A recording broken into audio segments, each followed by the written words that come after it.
Perkenalkan nama saya Muhammad Irfan Ardana dengan NIM 191031313210002. Fungsi bursa modal generik. Sebuah bursa modal menyatukan orang yang ingin menginvestasikan uang dan mereka yang ingin meminjam uang. Pembuat bursa adalah jasa keuangan yang menghubungkan investor dan peminjam baik secara langsung maupun tidak langsung. Daya tarik dari bursa modal global. Mengapa kita membutuhkan bursa modal global? Mengapa bursa modal dalam negeri tidak cukup? Sebuah bursa modal global itu menguntungkan baik bagi sisi peminjam maupun investor. Ini menguntungkan peminjam dengan meningkatkan pasokan dana yang tersedia untuk pinjaman. Demikian pula ini menguntungkan investor dengan menyediakan peluang investasi yang lebih luas. Pertumbuhan bursa modal global. Menurut data dari Bank for International Settlements, bursa modal global tumbuh sangat cepat. Hal ini juga didasari oleh berkembangnya teknologi informasi.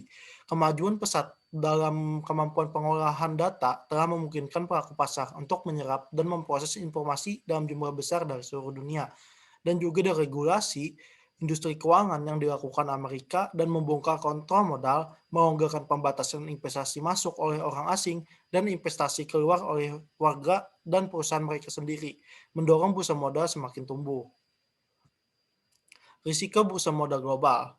Kurangnya informasi tentang kualitas dasar investasi yang asing dapat mendorong arus spekulatif di bursa modal global. Seperti dihadapkan dengan kurangnya informasi yang berkualitas, investor mungkin bereaksi terhadap berita secara dramatis di negara-negara asing dan menarik uang mereka keluar dengan sesegera mungkin. Bursa Eurocurrency. Eurocurrency adalah mata uang apapun yang disimpan di luar negara asalnya. Bursa Eurocurrency muncul pada pertengahan tahun 1950-an ketika pemegang dolar dari Eropa Timur termasuk Uni Soviet takut mendepositkan kepemilikan atas dolar.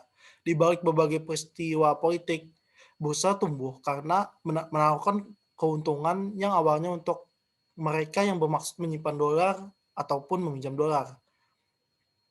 Faktor utama yang membuat bursa Eurocurrency menarik bagi deposan dan peminjam adalah taktik atas peraturan pemerintah yang memungkinkan bank untuk menawarkan suku bunga tinggi pada deposito yang dilakukan dalam mata uang asal.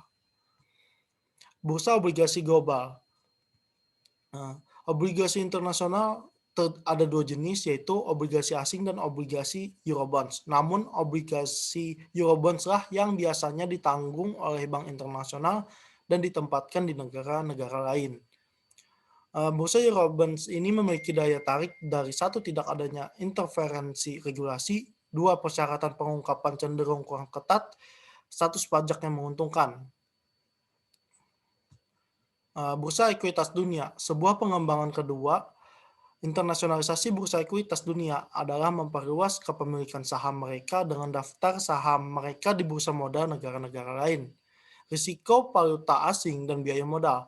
Pergerakan tak terduga dalam nilai tukar dapat menyuntikkan risiko ke dalam pinjaman mata uang asing, membuat sesuatu yang awalnya tampak lebih murah pada akhirnya jauh lebih mahal.